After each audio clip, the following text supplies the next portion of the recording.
तो नमस्ते दोस्तों, स्वागत है आपका फिर से आपके अपने YouTube channel learn commerce by Harsh पे। तो आज हम पढ़ने वाले हैं हमारे वीवीएफआई के चैप्टर थर्ड से लेके जो आगे के इंपॉर्टेंट टॉपिक्स है ना, उन्हें आज हम पढ़ने वाले हैं। तो उम्मीद है कि इससे पिछले वाली वीडियो आपने देखी होगी, नहीं देखी होगी तो देख लेना भाई। ठीक है मेरे भाई। तो आज हम पढ़ने वाले हैं फाइनेंशियल मार्केट। ठीक है, मतलब चैप्टर थर्ड का स्टार्टिंग वाला टॉपिक है जिसमें आपको कैपिटल मार्केट और मनी मार्केट पढ़ना है। तो वो तो मेरे भाई हम पढ़ेंगे, उसके साथ साथ आगे भी पढ़ते हैं। तो ठीक है, फाइनेंशियल मार्केट क्या होता है? जहाँ पे फाइनेंशियल असेट्स को बेचा और खरीदा जाता है। ठीक है, फाइनेंशियल असेट्स पर इन्वेस्टमेंट करी जाती है, वो जगह आपकी फाइनेंशियल मार्केट होती है। इसके दो पार्ट होते हैं, एक होता है कैपिटल मार्केट, एक होता है मनी मार्केट। मेरे भाई इस वाले टॉपिक को, कैपिटल मार्केट और मनी मार्केट वाले टॉपिक को भाई जितने स्टार्स दे सकते हो ना उतने स्टार्स दो भाई, क्योंकि मेरे भाई ये बहुत इंपॉर्टेंट टॉपिक्स हैं। एक बार तो मतलब सारा कोई पेपर ही इसी टॉपिक से आया था। ठीक है, चलो। Capital market, money market. Money market जिसमें हम एक साल से कम के लिए इन्वेस्ट करते हैं, वो आपका मनी मार्केट होता है। और कैपिटल मार्केट में लेन देन आपका एक साल से ज्यादा के लिए और या फिर लॉन्ग टर्म के लिए होता है। ठीक है। अच्छा, सबसे पहले मनी मार्केट को पढ़ के खत्म कर देते हैं। मनी मार्केट के इंस्ट्रूमेंट्स होते हैं आपके call money, commercial paper, treasury bill, government secondaries and etcetera, और भी होते हैं। तो सबसे पहले हम call money market call money market देख लेते हैं क्या होता है कॉल मनी। कॉल मनी क्या होता है? देखो, जब एक बैंक को, देखो इंटर बैंक लेंडिंग मार्केट्स लिखा हुआ है, तो इसका मतलब है एक बैंक को दूसरे बैंक से जब पैसे उधार चाहिए होता है ना, उसको हम कहते हैं कॉल मनी। ठीक है। एक्चुअली इसमें होता क्या है कि एक बैंक दूसरे बैंक से पैसा उधार लेता है। ठीक है, एंड उनको एक निश्चित समय पे देता है। मतलब निश्चित समय कैसा निश्चित समय, मैं आपको बता देता हूँ। मतलब ये पैसा डिमांड पे बेच जाता है। जब जैसे कि ये बैंक ए है ना, बैंक ए है। बैंक ए ने बैंक बी को पैसा दिया। अब जब बैंक बी उसको वापस कब करेगा? जब बैंक ए को असली में जरूरत पड़ेगी ना, तब वो पैसा वापस करेगा, डिमांड पे बेच करता है। अब है आपका कॉमर्शियल पेपर मेरे भाई। कॉमर्शियल पेपर क्या होता है? कॉमर्शियल पेपर भी आपका एक इंस्ट्रूमेंट होता है जिसमें ये एक प्राइवेट या फिर कॉरपोरेट उधार का एक तरीका है। ठीक है, ये प्राइवेट उधार का एक तरीका है। ये जारी करते हैं सिर्फ बड़े रेप्यूटेड कंपनीज, जैसे कि रिलायंस हो गया आपका, है ना, रिलायंस हो गया, ऐसी बड़ी बड़ी कंपनी, टाटा, है ना, इन टाइप की कंपनी आपकी जो है ये कॉमर्शियल पेपर को इशू करती है। और जब बड़ी कंपनीज को अपने रोज के खर्चे, है ना, पूरे करने में शॉर्ट टर्म पैसा चाहिए होता है, वर्किंग कैपिटल के लिए शॉर्ट टर्म पैसा बाय चांस चाहिए होता है, तो वो कॉमर्शियल पेपर को इशू करते हैं। ठीक है, शॉर्ट टर्म के लिए होता है, ये कुछ दिनों के लिए होता है, छह छह सात दिन, है ना, एक महीने से कम कम लास्ट ऐसे करके। ठीक है, अब आता है आपका ट्रेजरी बिल। भाई ट्रेजरी बिल क्या होता है? तो मेरे भाई ट्रेजरी बिल आपका होता है कि देखो, ये जारी कौन करता है? ये सिर्फ जारी करता है ट्रेजरी बिल, गवर्नमेंट द्वारा जारी होता है। कौन, किसके द्वारा? गवर्नमेंट द्वारा। कौन सी गवर्नमेंट मेरे भाई? Central government. गवर्नमेंट आरबीआई के थ्रू जारी करवाता है ये ट्रेजरी बिल को। ठीक है। जब सरकार को अपने शॉर्ट टर्म खर्चों के लिए पैसा चाहिए होता है तो ये जारी करवाता है। जब सरकार को शॉर्ट टर्म के लिए पैसा चाहिए तो ट्रेजरी बिल, ये 91 डेज का हो सकता है मेरे भाई, है ना, 91 डेज का हो सकता है, 184 डेज का हो सकता है, and at the and 364 days का हो सकता है। इससे ऊपर नहीं होता। ठीक है, इससे ऊपर नहीं होता। अब यहाँ पे आ जाता है गवर्नमेंट सिक्योरिटीज। गवर्नमेंट को जब पैसा चाहिए होता है ना, तो वो अपनी सिक्योरिटीज बेच देते हैं। तो हाँ, तब हम उनको गवर्नमेंट सिक्योरिटीज कहते हैं, अपने कैसे भी जैसे हाईवे वगैरह इन सब की सिक्योरिटीज। तो ये तो हमने पढ़ लिया भाई मनी मार्केट। मनी मार्केट यानी कि शॉर्ट टर्म मार्केट, है ना भाई, जिसमें कम टाइम के लिए पैसा सारे जमा करे हो, सब एक साल से अंदर अंदर। अब जो हमने मनी मार्केट पढ़ लिया, अब हमें इंपॉर्टेंट पढ़ना है, ये भी इंपॉर्टेंट है, कैपिटल मार्केट, जिसमें हम एक साल से ज्यादा के लिए पैसे इन्वेस्ट करते हैं, या फिर जब वो कंपनी, कोई बड़ी कंपनी हमसे एक साल से कम के लिए पैसा ले और एक साल से ज्यादा के लिए पैसा लेती है। इसके इंस्ट्रूमेंट्स है भाई equity, share, bonds, debenture, mutual funds. अच्छा ठीक है मेरे भाई। देखो कैपिटल मार्केट क्या होता है? कैपिटल मार्केट वो मार्केट है जहां पे पैसे का लेन देन एक साल से ज्यादा के लिए होता है। ठीक है मेरे भाई, लॉन्ग टर्म पैसा यहीं पे रहता है आपका। ओके मेरे भाई। और उसके बाद यहाँ पे कैपिटल मार्केट में और कुछ लिखा है, it is a market for long term financial instrument, जैसे bank, pension funds, mutual funds, insurance companies and other investors are the suppliers of funds, corporation of governments and the general seekers of the funds. The stock market, bond market and mutual funds are the most prominent parts. ठीक है, stock market, bond market सब इसी में रहता है। Capital market के दो parts होते हैं, एक होता है प्राइमरी, एक होता है सेकेंडरी। ठीक है मेरे भाई, प्राइमरी मार्केट जब शेयर हमारे शेयर या फिर कोई भी सिक्योरिटी न्यू इशू होती है वो प्राइमरी मार्केट में इशू होती है। ठीक है, कहने का मतलब है कि एक कंपनी आईपीओ रखती है। क्या रखती है? आईपीओ, इनिशियल पब्लिक ऑफर, जिसको कहते हैं मेरे भाई, क्या कहते हैं? Initial public offer. आईपीओ में कंपनी ना नए शेयर इशू करती है। क्या इशू करती है? नए शेयर इशू करती है। भाई new share, new equity share issue किया है कंपनी ने, तो वो किसमें आएगा? वो भाई प्राइमरी मार्केट के अंदर आएगा। समझ आ रहा है ना आपको? मैं कंटिन्यूसली बताया जा रहा हूँ, वो प्राइमरी मार्केट के अंदर आएगा आईपीओ। ठीक है, एक कंपनी ने आईपीओ लॉन्च किया, नए शेयर लॉन्च किए, एंड मैं गया भाई, मैंने 20,000 रुपए के शेयर खरीद लिए। बिल्कुल नए नए आईपीओ से लॉन्च हुए शेयर खरीदे, तो मेरे पास क्या आया भाई? है ना, शेयर आ गए। लेकिन अब मेरा मन कर रहा है भाई कि मैं मेरे मतलब जब 500 सब्सक्राइबर कंप्लीट हो गए उसके लिए थैंक यू। अब 500 सब्सक्राइबर में से मैं किसी भी एक सब्सक्राइबर से पूछता हूँ, भाई काम करना, मेरे पे कंपनी के शेयर पड़े हैं, देखना दाम कितना अच्छा बढ़ रहा है, तू दे दे। तो अब वो मैंने किसी अपने सब्सक्राइबर को भेज दिया, अपने सब्सक्राइबर को भेज दिया। इसने ले लिया भाई, इसने मुझे क्या दिया? इसने मुझे पैसे दिए, और मैंने इसको शेयर भेज दिया, है ना, क्या भेज दिया? शेयर्स भेज दिया। तो अब क्या हुआ कि जब मैंने इसको शेयर बेच दिए, इसने आगे बेचे, है ना, फिर इसे और आगे बेचे। तो ये हम जिस जगह पे बेचते हैं वो जगह कहलाती है स्टॉक मार्केट। क्या कहलाती है? स्टॉक मार्केट या फिर सेकेंडरी मार्केट। तो जब पुराने शेयर्स को बेचा और खरीदा जाता है तो उसको, हाँ, वो कौन सी जगह पे करा जाता है? Secondary market. कहाँ पे मेरे भाई? Secondary market. बार बार आपको क्लियर करके मैं बता दे रहा हूँ। ठीक है मेरे भाई, चलो। अच्छा, हमने पढ़ लिया। हमने ये भी देख लिया, सेकेंडरी मार्केट में पुराने सिक्योरिटीज को बेचा और खरीदा जाता है। सेकेंडरी मार्केट में पुराने सिक्योरिटीज को बेचा और खरीदा जाता है, और प्राइमरी मार्केट में नए सिक्योरिटीज को बेचा और खरीदा जाता है। आपको लगभग सब कुछ समझ आ गया होगा। इसमें इक्विटी शेयर होता है। इक्विटी शेयर हम कल की वीडियो में भी पढ़ चुके हैं क्या होता है। बॉन्ड्स और डिवेंचर क्या होता है, ये भी हम कल की वीडियो में पढ़ चुके हैं। ठीक है, और म्यूचुअल फंड्स क्या होता है, ये भी मैं कल की वीडियो में बता चुका हूँ कि म्यूचुअल फंड्स क्या होता है। नहीं देखी तो भाई देख लेना, मैंने ये सब कुछ बताया डिटेल्ड में। ठीक है, ये सब कैपिटल मार्केट का पार्ट है। कैपिटल मार्केट में जब वो पहली बार इश्यू हुए तो प्राइमरी मार्केट, लेकिन अब उन्हें बार बार बेचा खरीदा जा रहा है आपस में ही। देखो, जो सेकेंडरी मार्केट होता है ना, इसमें एक इन्वेस्टर दूसरे इन्वेस्टर से ट्रेड कर रहे होता है, इन्वेस्टर इन्वेस्टर से ट्रेड कर रहे होते हैं सेकेंडरी मार्केट में। सेकेंडरी मार्केट को ही हम स्टॉक मार्केट कहते हैं। ठीक है मेरे भाई, ठीक है।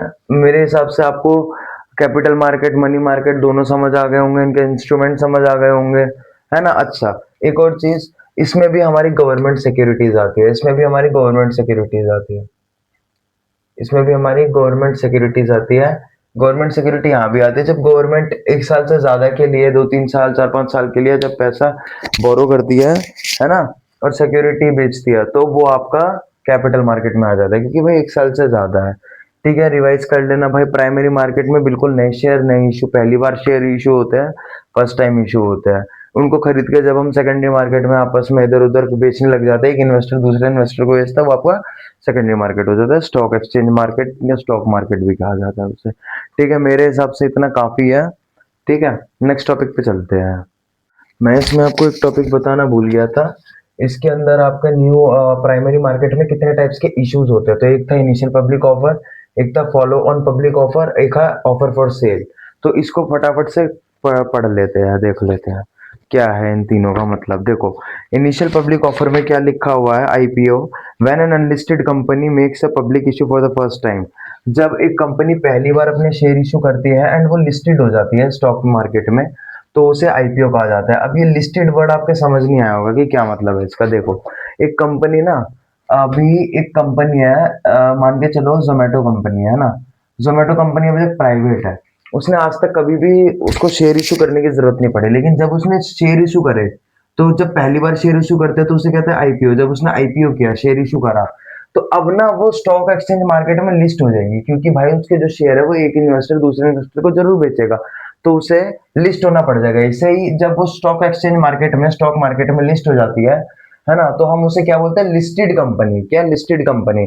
और जब तक वो शेयर इशू नहीं करती तो वो क्या कहलाती है? Unlisted company. ठीक है, तो जब एक अनलिस्टेड कंपनी पहली बार शेयर इशू करती है ना, तो उसे हम आईपीओ बोलते हैं। ठीक है मेरे भाई, और जब वो आईपीओ इशू कर देती है तो वो क्या कहलाती है? एक लिस्टेड कंपनी कहलाती है। अब आ जाता है फॉलो ऑन पब्लिक ऑफर। इसका मतलब क्या है? फॉलो ऑन पब्लिक ऑफर का मतलब है when already listed company raise capital. देखो, अब कंपनी ने एक बार शेयर इशू कर दिया तो अब कंपनी क्या हो गई? लिस्टेड हो गई, है ना मेरे भाई। लेकिन जब कंपनी अब लिस्टेड हो चुकी है, दूसरी बार फिर से नए शेयर इशू कर रही है, दूसरी बार फिर से नए शेयर इशू कर रही है, तब उसे हम कहते हैं फॉलो ऑन पब्लिक ऑफर। जब एक ऑलरेडी listed company, when an already listed company issue new shares to the public, for the public, that is called an follow on public offer. समझ आ रहा है मेरे भाई? अच्छा, ऑफर फॉर सेल। तो ओएफएस क्या होता है? Offer for sale. मान के चलो आपने और मैंने मिलके कंपनी खोली थी एंड आपके पास 50% शेयर्स है, मेरे पास 50% शेयर्स है ना। हम दोनों ने मिलके खोल रखी है कंपनी, आप हो और ये मैं हूँ। ठीक है, ये मैं हूँ या आप हो। आपके 50% शेयर मेरे से आपने क्या किया? 30% शेयर्स पब्लिक को दे दिए या फिर किसी स्पेसिफिक पर्सन को दे दिए, तो ये आपका ऑफर फॉर सेल हो जाएगा। इसमें कंपनी ने शेयर इश्यू नहीं करे, आप ही ने अपने शेयर्स में से कंपनी को, वो बाहर किसी को दे दिए, ये ऑफर फॉर सेल हो जाता है। ठीक है। अब एक हो जाता है आपका, चलो एक बार रिवाइज कर लेते हैं। देखो, अब मैं एक स्टार्टिंग से एग्जांपल लेता हूँ। आपकी कंपनी का नाम था जोमेटो। ठीक है, जोमेटो अभी तक एक प्राइवेट कंपनी थी, प्राइवेट लिमिटेड कंपनी थी। ठीक है, लेकिन अब उसने क्या बोला? उसको पैसों की जरूरत पड़ी, उसे अपना काम बढ़ाना है। तो उसने बोला यार हमें तो शेयर इशू करने पड़ेंगे और लोगों से पैसा उठाना पड़ेगा, जिससे कि हमारा काम जो है वो बड़ा हो पाए। तो जोमेटो अभी तक प्राइवेट लिमिटेड कंपनी थी। ठीक है भाई, प्राइवेट लिमिटेड कंपनी थी। लेकिन अब उसने पहली बार आईपीओ करा, शेयर इशू करे, तो अब वो स्टॉक मार्केट में क्या हो गई? लिस्टेड हो गई। क्या हो गई? लिस्टेड हो गई। ठीक है, आईपीओ, अब आईपीओ ने क्या किया? शेयर इशू, सॉरी, जोमेटो ने आईपीओ करा और अब वो लिस्टेड हो गई। ठीक है, एक बार शेयर इशू कर दिए, अब वो लिस्टेड हो गए स्टॉक मार्केट में। अब ना इसके बहुत सारे शेयर पब्लिक ने खरीद लिए और एक इन्वेस्टर दूसरे इन्वेस्टर को सेकेंडरी मार्केट में बेच रहा है, वो यहाँ की बात है। अब इधर चल रहा है। अब क्या हुआ? इसने बोला यार हमने जितने शेयर इशू करे थे वो सारे तो खर्च हो गए, अब सारे पैसे, अब हमें और शेयर इशू करने चाहिए।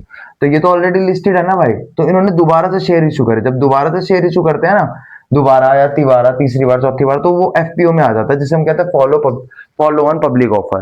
ठीक है। अब मान के चलो कोई और कंपनी थी, जैसे कि कोई और कंपनी ओला थी। ठीक है, ओला दो बंदों की कंपनी थी एंड एक ने अपने शेयर किसी स्पेसिफिक पर्सन को बेच दिया या फिर पब्लिक में दे दिए, तो वो हो जाएगा ऑफर फॉर सेल। पूरी कंपनी नहीं नहीं करा, बट उस पर्सन ने स्पेसिफिकली अपने शेयर बेच दिए। अब इसमें एक लास्ट आ जाता है हमारे इश्यू में, Indian depository receipt. Indian depository receipt primary market में ही हमारा क्या आ जाता है? आईडीआर।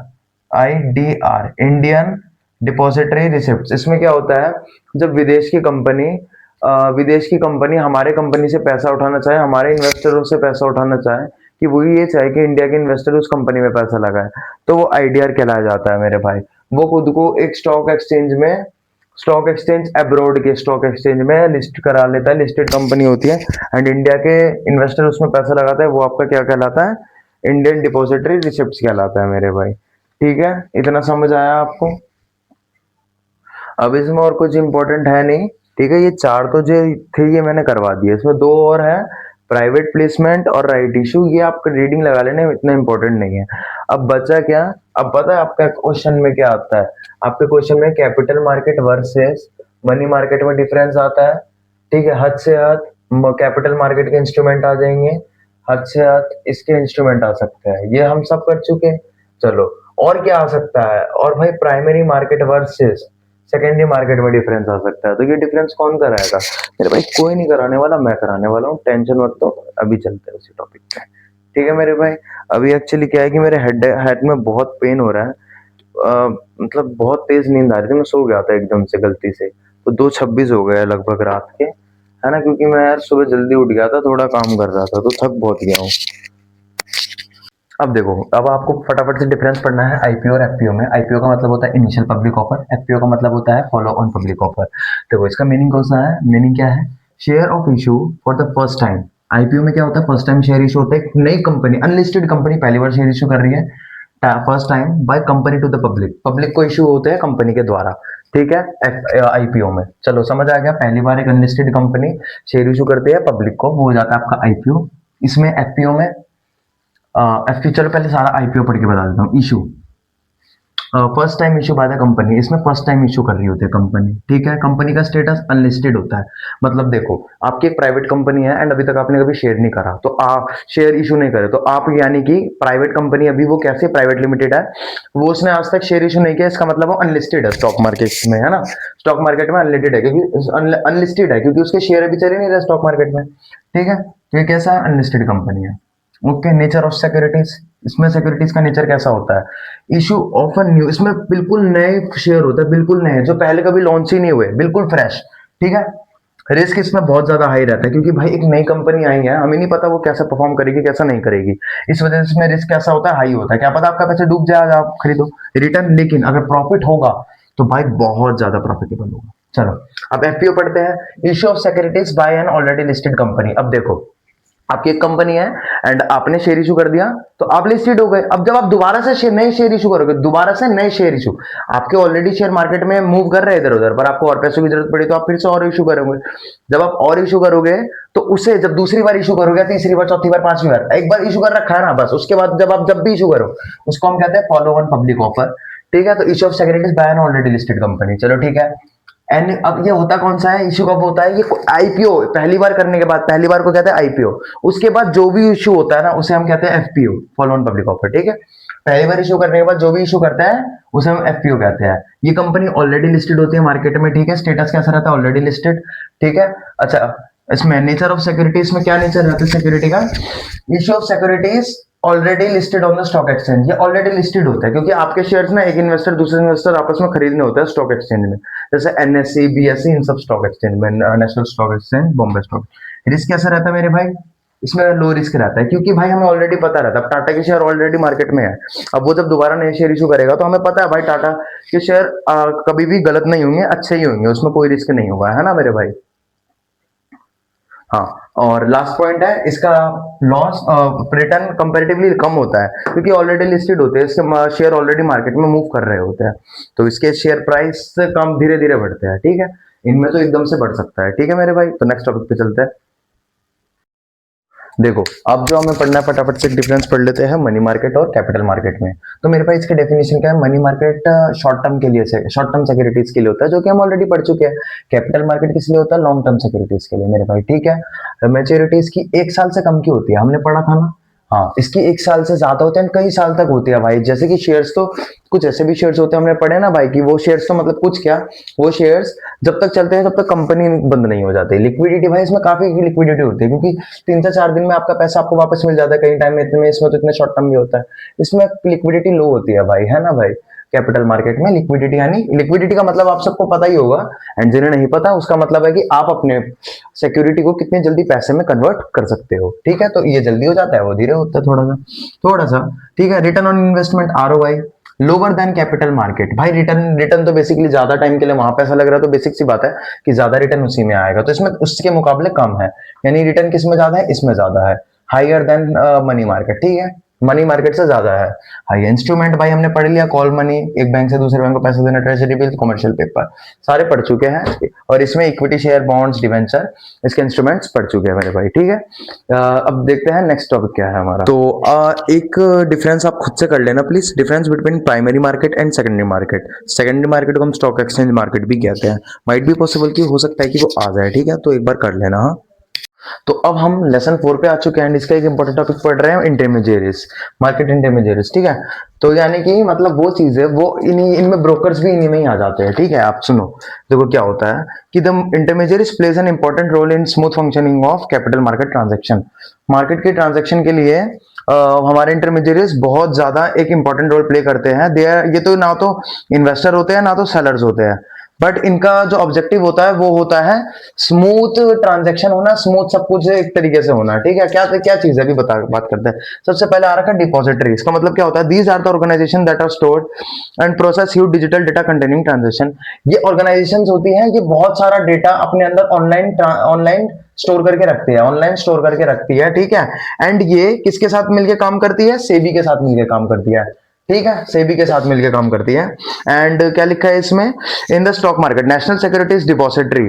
अच्छा, ये कौन होती है, ये देखो इसमें NSDL, नेशनल सिक्योरिटी डिपॉजिटरी, ठीक है ये। और क्या लिखा है, एंड सेंट्रल CDSL, ठीक है, सेंट्रल डिपॉजिटरी सर्विसेज, ये होते हैं। Are the two depositories available in India. ये दोनों कौन है? ये दोनों डिपॉजिटरीज है, ठीक है। ये सेबी के साथ मिलकर काम करती है, इंडिया की डिपॉजिटरीज है, ठीक है। एंड किसके उसके बाद और कुछ नहीं लिखा, बस यही लिखा हुआ है, ठीक है। उसके बाद ट्रेडिंग एजेंट्स, ये कौन होते हैं मेरे भाई? Trading agents. An individual participant can not directly transact with the stock exchange, hence they will require a digital platform. देखो, आप और मैं कोई भी डायरेक्टली स्टॉक एक्सचेंज में खेल नहीं कर सकता, ना खरीद सकता ना बेच सकता। उसके लिए हमें एक प्लेटफॉर्म चाहिए होता है। क्या चाहिए होता है? प्लेटफॉर्म। वो प्लेटफॉर्म चाहे तो हमें कोई एप्लीकेशन हो, कोई वेबसाइट हो, है ना, कोई वेबसाइट हो, तो बीच में एक ब्रोकर आता ही आता है, ठीक है, कोई ना कोई बीच में आता ही आता है। Hence they will require a digital platform. या फिर हमें एक डीमेट अकाउंट चाहिए होता है ना भाई, क्या चाहिए होता है? डीमेट अकाउंट, है ना। डीमेट अकाउंट चाहिए होता है ट्रेडिंग करने के लिए। तो demat accounts came into existence after the digitalisation dematerialisation of physical share certificates. The trading agents help the participants. अब ट्रेडिंग एजेंट्स क्या करता है इसमें? Trading agents help the participants by opening the demat account in order to trade stocks in the stock exchange. Trading agents हमारा demat account open करवाता है stock exchange करने के लिए, मेरे भाई समझ आ रहा है आपको? तो ये है, ये हेल्प करता है हमारा ट्रेडिंग एजेंट्स, ठीक है। और कुछ लिखा है इसमें, trading agents can be individual brokers. ये कौन होते हैं? ये ब्रोकर्स होते हैं। ये कौन होते हैं मेरे भाई? ये ब्रोकर्स होते हैं, है ना। ये कोई फर्म होती है, फर्म जैसे कि म्यूचुअल फंड्स वगैरह ये सब होगा, ये कोई फर्म हो सकती है, ठीक है। और कुछ लिखा है इसमें, ये बैंक्स हो सकते हैं, ठीक है, एक्सेट्रा। ये बैंक्स, फर्म या फिर ब्रोकर्स हो सकते हैं। और कुछ नहीं लिखा है इसमें। ये प्रोवाइड करते हैं हमें ट्रेडिंग सर्विसेज, और ये इसके बदले क्या चार्ज करते हैं? एक फीस चार्ज करते हैं, ठीक है, एक फीस चार्ज करते हैं, ठीक है मेरे भाई। अब आ जाता है क्लियरिंग हाउस। इनका काम क्या होता है? These houses are the mediator between the buyer and the seller. Buyer और सेलर के बीच में ये क्या मेडिएटर का काम करता है? कौन? क्लियरिंग हाउस, ठीक है। ये they provide a guarantee for all the financial transaction. ये सारी फाइनेंशियल ट्रांजैक्शन को एक स्मूथली प्रोसेस करती है। कौन? Clearing house. ये इस चीज की गारंटी दे दी कि आपकी फाइनेंशियल ट्रांजैक्शन में कोई दिक्कत नहीं आएगी, ठीक है। एंड क्या लिखा है? They take place on the stock exchange and eliminate any risk involve during transaction. और ट्रांजैक्शन में कोई भी रिस्क होता है तो ये उसको एलिमिनेट कर देती है। कोई भी दिक्कत आते हैं ना ट्रांजैक्शन में, तो ये क्लियरिंग हाउस उसको क्लियर कर देता है। अब बाकी आती है क्लियरिंग मेंबर्स की। तो they are mediator working the clearing house and their job. ये किसके साथ काम मिलकर काम करती है? क्लियरिंग हाउस के साथ मिलकर काम करती है। क्लियरिंग मेंबर्स क्लियरिंग हाउस के साथ मिलकर काम करते हैं। They are the mediators working in the clearing house and their job. ये किसमें? इसके अंदर काम करते हैं, ठीक है। To ensure that clearance settlement of all transaction. यही वो लोग होते हैं जो कि हाँ सारे ट्रांजेक्शन का सेटलमेंट करते हैं, ठीक है। कौन? Clearing members. अब आ जाता है क्लियरिंग बैंक्स। तो अ clearing bank is a linkage between the clearing house and clearing members. ये कौन है? एक लिंक के तौर पर काम करता है। क्लियरिंग हाउस और क्लियरिंग मेंबर्स के लिंक के तौर पर कौन काम करता है? क्लियरिंग बैंक, ठीक है मेरे भाई। हाँ, ठीक है। by linkage between clearing house and clearing members, the clearing members maintain as account with a sufficient balance amount for clearing settlements of all transaction। ये एक बैलेंस अपने अंदर बैलेंस रखते हैं, ठीक है, ताकि सेटलमेंट कर सके, ठीक है, कोई भी ट्रांजैक्शन की, कोई भी दिक्कत की सेटलमेंट कर सके। यहाँ पे लिखा हुआ है the clearing members maintain an account. Clearing members एक अकाउंट मेंटेन करते हैं विद ए सफिशिएंट बैलेंस, एक सफिशिएंट बैलेंस के साथ, ठीक है, for clearance and settlement of all transaction. सारी सेटलमेंट्स, ठीक है, सारी सेटलमेंट्स और क्लियर सारे ट्रांजैक्शन और सेटलमेंट्स को क्लियर करने के लिए, ठीक है, मतलब सारे ट्रांजैक्शन को सेटलमेंट या फिर क्लियर करने के लिए, ठीक है मेरे भाई। कौन? हमारा क्लियरिंग मेंबर्स एक अमाउंट अपने पास रखते हैं हमेशा, सफिशिएंट बैलेंस, इतना, ठीक है। इंटरमीडिएट पढ़ लिया, नेक्स्ट टॉपिक पे चलते हैं।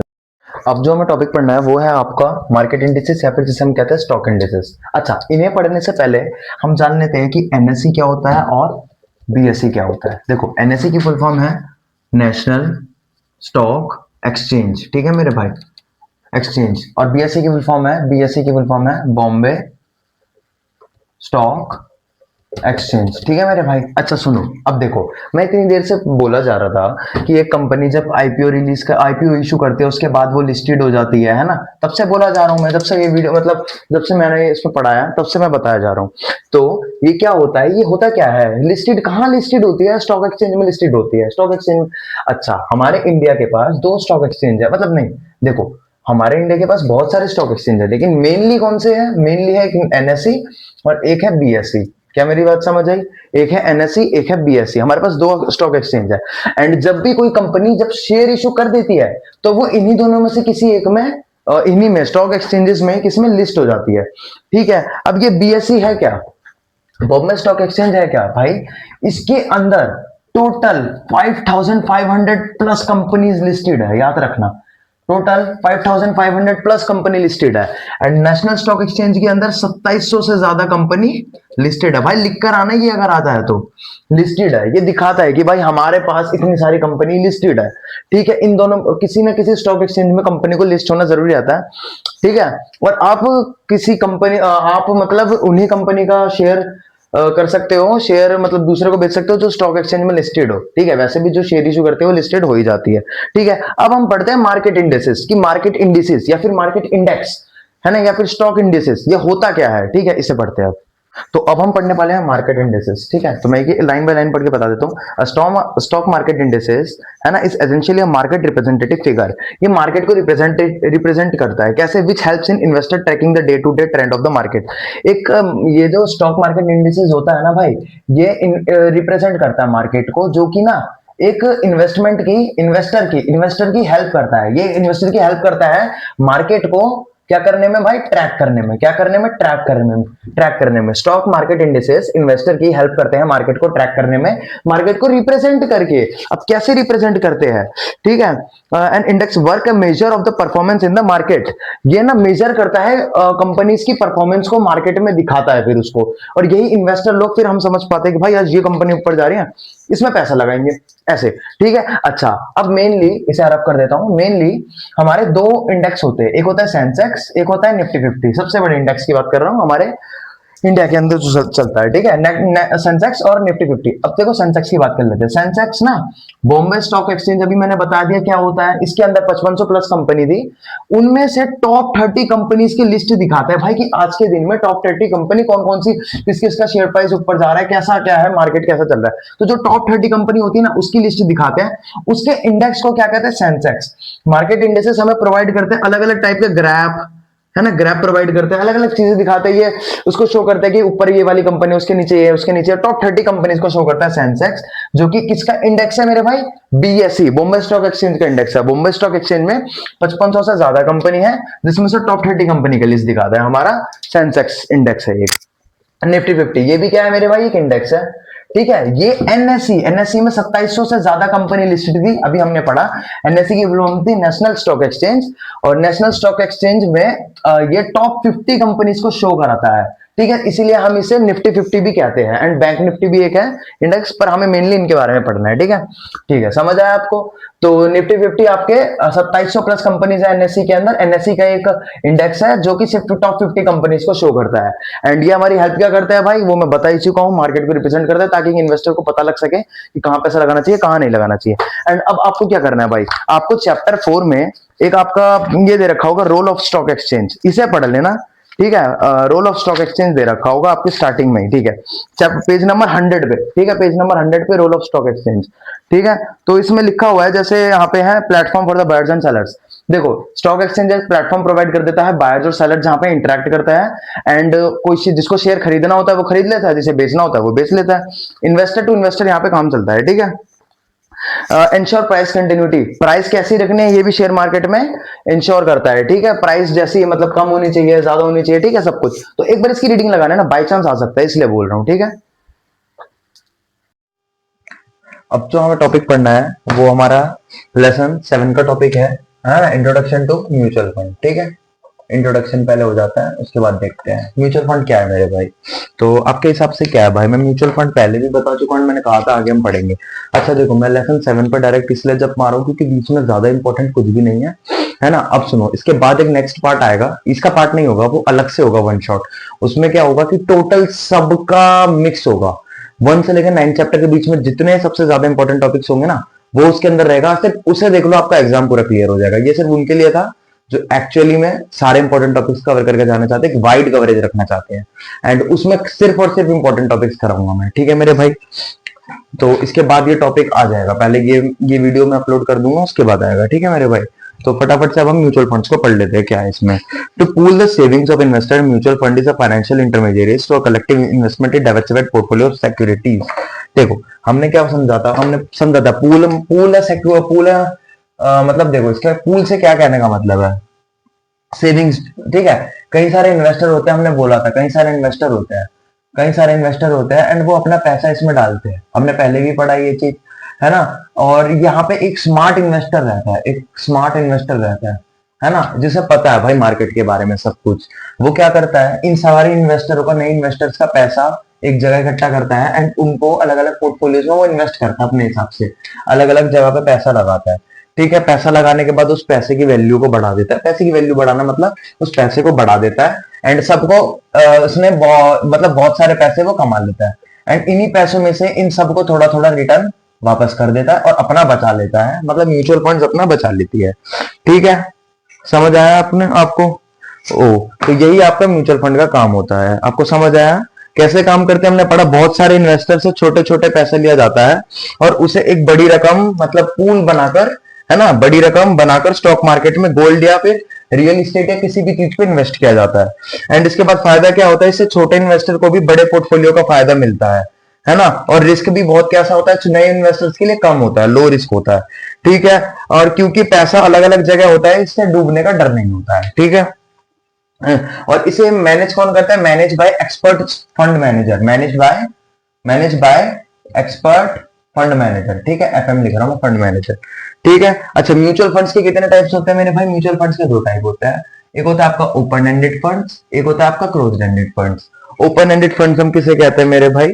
देखो ओपन एंडेड फंड्स यानी कि कभी भी आप अपना पैसा वापस ला सकते हो। कैसे मतलब? देखो इसमें क्या होता है, मैं पढ़ के बता देता हूँ। Closed end open ended funds are the two base of forms, ठीक है। देयर आर सम, चलो ठीक है मैं बता देता हूँ आपको। इनमें आप कभी भी एंट्री ले सकते हैं, किसमें? इसमें आप कभी भी एंट्री ले सकते हैं और कभी भी अपने यूनिट्स बेचकर पैसा निकाल सकते हैं, मतलब जितना भी आपका यूनिट हुआ है उसमें पैसा हुआ है उसे बेचकर आप पैसा निकाल सकते हैं, ठीक है। एंड इनकी लिक्विडिटी बहुत ज्यादा होती है, पहली बात आपको पता है इनकी लिक्विडिटी बहुत ज्यादा होता है, पैसे निकालने की सुविधा बहुत अच्छी होती है ओपन एंडेड फंड्स में मेरे भाई। मतलब इसमें आपने किसी चीज पे इन्वेस्ट कर रखा है या फिर आपके उसने, और आपका इतना यूनिट पैसा बन गया एंड अब आप उसे जब मर्जी चाहे तब निकाल सकते हैं। क्लोज एंडेड फंड इससे थोड़ा सा अलग है, इसमें कुछ लिमिटेशंस होते हैं मेरे भाई। कैसे लिमिटेशंस? इन्हें एक फिक्स टाइम के लिए होता है, ये एक फिक्स टाइम के लिए होता है, जस्ट लाइक कि 1 ईयर, है ना, 2 ईयर, है ना, या फिर 3 मंथ, 5 मंथ, 6 मंथ, एक फिक्स्ड टाइम के लिए होता है, ठीक है। और आप बीच में फंड से पैसा नहीं निकाल सकते, लेकिन स्टॉक एक्सचेंज पर ट्रेड किया जा सकता है। आप इसमें बीच में पैसा नहीं निकाल सकते, ठीक है भाई, नहीं निकाल सकते बीच में पैसा, ठीक है मेरे भाई। अब हमें पढ़ना है ETF, exchange trade fund. ETF के बारे में इसमें क्या लिखा हुआ है? The type of investment invented in 1990। कहां पे? अमेरिका में इन्वेंट हुआ था 1990 में, ठीक है। This was traded exchange and index. अच्छा देखो इसमें क्या होता था ईटीएफ में कि आपको ना, मतलब इसमें ना, इसमें जैसे ईटीएफ में पैसा लगाने से इनका मतलब था कि आप कई सारे इन्वेस्टमेंट में एक साथ पैसा लगा रहे हो, है ना, कई सारे सिक्योरिटीज में एक साथ पैसा लगा रहे हो। मतलब ईटीएफ म्यूचुअल फंड्स की तरह ही होते हैं, लेकिन इनमें कुछ खास बात होती है, जैसे ये शेयर्स की तरह स्टॉक एक्सचेंज पर दिन भर खरीदे और बेचे जा सकते हैं, मतलब ये शेयर्स की तरह खरीदे और बेचे जा सकते हैं, सिंपली ये बोल रहा है। और ये इंडेक्स लिंक्ड होते हैं, ये अक्सर मतलब ये किसी इंडेक्स पे बेस्ड होते हैं। जैसे मान के चलो एक ईटीएफ है वो निफ्टी पे बेस्ड है, अगर निफ्टी का प्राइस बढ़ा तो ईटीएफ का भी प्राइस बढ़ा, निफ्टी का कम हुआ इसका भी कम हुआ, है ना, ये किसी इंडेक्स पे बेस्ड होते हैं, ठीक है। एंड ये थोड़ा सा सस्ता रहता है ईटीएफ, ठीक है। और क्या बोलते हैं, इसमें ट्रांसपेरेंसी भी हाई रहती है, मतलब इनकी कीमत दिन भर मार्केट के हिसाब से ऊपर नीचे होती रहती है, जब म्यूचुअल फंड की कीमत दिन के आखिर में पता चलती है, तो ऐसे ही इनकी भी, ठीक है ना। और इसमें तो और कुछ है नहीं, बस ये ध्यान रखना कि ये एक इंडेक्स पे बेस्ड होता है, कि स्पेसिफिक इंडेक्स पे, अगर ये इंडेक्स की भी प्राइस बढ़ा तो इसका भी प्राइस बढ़ेगा। एंड ये ऐसा होता है कि आप इसमें पैसा लगा रहे हो, इसका मतलब जैसे आप गोल्ड पर या किसी स्पेसिफिक शेयर पर एंड बहुत सारी अलग अलग सिक्योरिटीज में एक साथ पैसा लगा रहे होते हैं। ये पढ़ा। अब कुछ एडवांटेजेस पढ़ लेते हैं हम म्यूचुअल फंड्स के, ठीक है। हाँ जी, तो नेक्स्ट टॉपिक देखते हैं advantages and disadvantages of mutual funds. चलो, तो सबसे पहले एडवांटेज देखते हैं, प्रोफेशनल पोर्टफोलियो मैनेजमेंट। भाई हर बार बता चुका हूँ, आपका जो पोर्टफोलियो है उसका मैनेज कौन करता है? एक प्रोफेशनल एक्सपर्ट फंड मैनेजर करता है, ठीक है ना। इसमें कुछ लिखा हुआ है इंपॉर्टेंट, आपका एक प्रोफेशनल मैनेजर को हायर करते हैं जो आपके लिए स्टॉक्स और बॉन्ड्स बेचता है और खरीदता है and आपका पैसा बढ़ाता है, वही चीज लिखे है। डिविडेंड री इन्वेस्टमेंट क्या मतलब क्या होता है?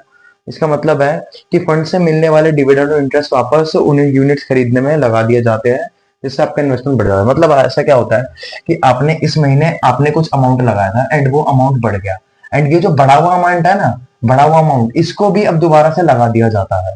ठीक है, एंड फिर इससे और ज्यादा बढ़ जाता है, तो डिविड जो आपको डिविडेंड मिलता है उसको री इन्वेस्ट किया जाता है। रिस्क रिडक्शन भाई, क्योंकि आपका एक जो मैनेजर है, फंड मैनेजर, वो एक प्रोफेशनल फंड मैनेजर है, तो इस वजह से आपका रिस्क कैसा होता है, बहुत कम होता है, रिस्क रिड्यूस हो जाता है ना भाई। इस वजह से क्या डाइवर्सिफिकेशन की वजह से क्या हो जाता है कि आपका रिस्क कम हो जाता है, क्यों इसमें, क्योंकि डाइवर्सिफिकेशन होता है, ये आपका पैसा अलग अलग पोर्टफोलियो में लगाता है, समझ रहे हो, एक साथ आपका पैसा 70-80 स्टॉक्स में जा रहा होता है, 70-80 शेयर सिक्योरिटीज में जा रहा होता है। डिसएडवांटेजेस क्या है? हाई एक्सपेंस रेशियो, आपका खर्चा बहुत होता है भाई इसमें। कहने का मतलब है, देखो अगर आप ध्यान नहीं देते ना, ठीक है, अगर आप ध्यान ना दे तो एक्सपेंस रेशियो और सेल चार्जेस, जैसे कि इसमें एक्सपेंस रेशियो हो गया है ना, और सेल चार्जेस हो गए, तो ये लग जाते हैं, जिसकी वजह से आपका खर्चा हो सकता है। ठीक है, आपके मुनाफे को कम कर सकता है। मैनेजमेंट अब्यूजेस, इसमें क्या लिखा हुआ है मेरे भाई, मतलब कभी कभी मैनेजर्स ना भाई अपने पावर्स और अथॉरिटी का गलत फायदा उठाते हैं, है ना भाई, वो अपना फायदे के बारे में ज्यादा सोचते हैं करते टाइम। टैक्स एफिशिएंसी, खुद गर्ज बेसिकली, है ना। टैक्स एफिशिएंसी मतलब आपका जितना ज्यादा अमाउंट बनेगा आपको उतना ज्यादा टैक्स देना पड़ेगा, ये तो बात पता ही है।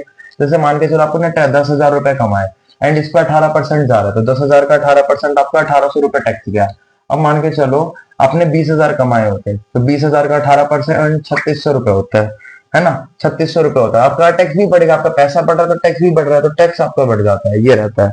इसमें क्या लिखा है, इन्वेस्टर्स का टैक्स पर कंट्रोल नहीं होता। हाँ वही बात है, फंड अंदर होने वाली ट्रेडिंग की वजह से आपको अनकंट्रोलेबल टैक्स इवेंट्स का सामना करना पड़ सकता है। पुअर ट्रेड एग्जीक्यूशन मतलब आप इंट्रा डे ट्रेडिंग जो होती है ना आपकी, डे ट्रेडिंग मतलब वो इसमें नहीं कर सकते आप, क्योंकि ना आप भाई अपना पैसा अभी क्या चल रहा है ये नहीं देख सकते, आपको डे के लास्ट में दिखेगा कि आपका पैसा कितना हुआ है, एनएवी, नेट असेट वैल्यू, आपको आपके डे में लास्ट में दिखता है मेरे भाई। ठीक है, नेक्स्ट टॉपिक देखते हैं क्या है हमारा।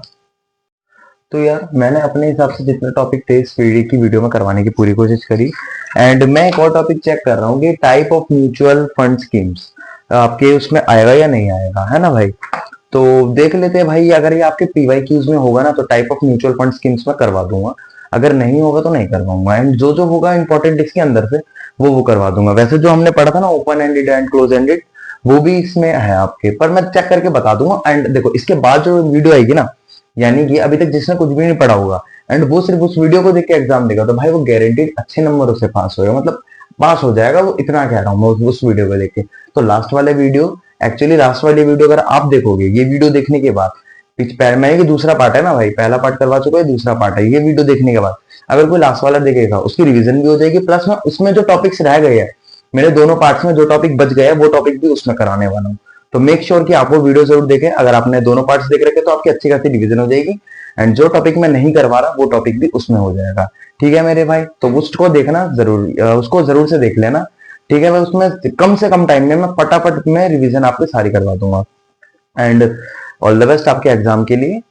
नेक्स्ट वीडियो जरूर देखना, ठीक है। एंड अगर हो सके तो एक बार पिन कमेंट चेक कर लेना, अगर मेहनत अच्छी लगी तो एक प्यार से कमेंट जरूर करना, ठीक है मेरे भाई। मैं भी अपनी पूरी मेहनत से वीडियो बनाता रहा हूँ, एक्चुअली मेरे को कुछ काम था इस वजह से मैं वीडियो नहीं आ रहा था, बना पा रहा था ना डाल पा रहा था, लेकिन कमेंट्स आने लगे बहुत सारे कि आप वीडियो नहीं डाल रहे, वीडियो नहीं डाल रहे। ठीक है, तो हो सके तो कमेंट अच्छा सा जरूर कर देना।